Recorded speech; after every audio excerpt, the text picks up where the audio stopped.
সম্মানিত লক্ষ্মীপুরবাসী, আসসালামু আলাইকুম। রাজু পেজ থেকে আপনাদেরকে স্বাগত।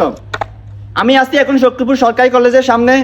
আজকে আমি আপনাদেরকে দেখাবো সামার থেকে সরকারি কলেজ পর্যন্ত যে রাস্তা, আমি আজকে আপনাদেরকে রাস্তার পরিস্থিতি দেখাবো।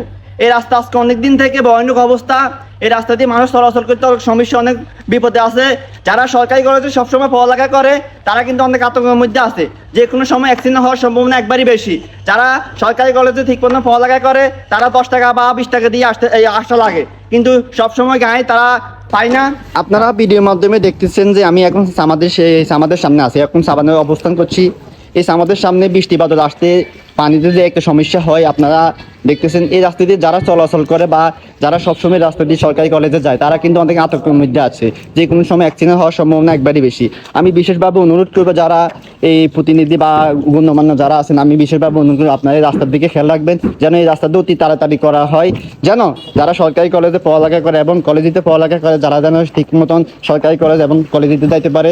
আমি বিশেষভাবে অনুরোধ করবো, আপনারা রাস্তার পরিস্থিতি দেখলে বুঝতে পারবেন যে রাস্তার যে একটা অবস্থা, ভয়ানক অবস্থা, আপনারা এই ভিডিওর মাধ্যমে দেখতে পারবেন। এটা আমাদের সামার থেকে আইবালি পুলুয়া পর্যন্ত একবার রাস্তার পরিস্থিতি একবারেই খারাপ।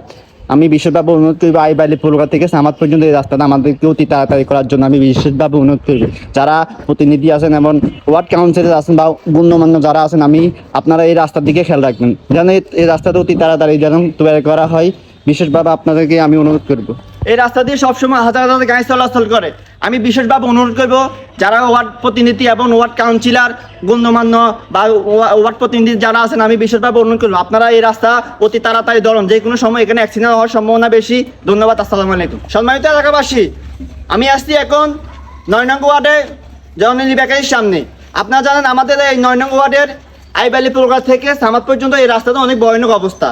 তো আমি বিশেষভাবে অনুরোধ করবো যারা আমাদের ওয়ার্ড প্রতিনিধি এবং ওয়ার্ড কাউন্সিলর যারা আছেন, গণ্যমান্য যারা আছেন, আমাদের এই আইবালি প্রোগ্রাম থেকে চামাত পর্যন্ত এই রাস্তাটা আপনারা অতি তাড়াতাড়ি ঠিক করে দেন, যেন আমাদের যারা এই সরকারি কলেজ এবং কলেজে যারা এই রাস্তা দিয়ে সবসময় যায়, যেন তারা যেন ঠিক মতো এই রাস্তা দিয়ে যাইতে পারে। আর এই এলাকার যারা প্রতিনিধি বা যারা গণ্যমান্য লোক আছেন, আমি বিশেষভাবে অনুরোধ করি আপনারা এই রাস্তা দিয়ে খেয়াল রাখবেন। ধন্যবাদ। সামনে যাচ্ছি আপনার কিন্তু রাস্তার পরিস্থিতি একবারে ভয়ানক অবস্থা। আপনারা দেখতেছেন এক বিশাল বিশাল গর্ত, এখান দিয়ে গাড়ি-ঘোড়া চলতে অনেক সমস্যা, অনেক প্রবলেম হয়। আপনারা জানেন এই রাস্তা দিয়ে যাওয়া যায় আমাদের আইবালি পুলগোড়াতে। আইবালি পুলগোড়া পর্যন্ত যে রাস্তার পরিস্থিতি, আমি বিশেষভাবে অনুরোধ করবো যারা এই প্রতিনিধি বা গণ্যমান্য লোক আছেন, আপনারা এই রাস্তা দিয়ে খেয়াল রাখবেন। ধন্যবাদ। আসসালামু আলাইকুম।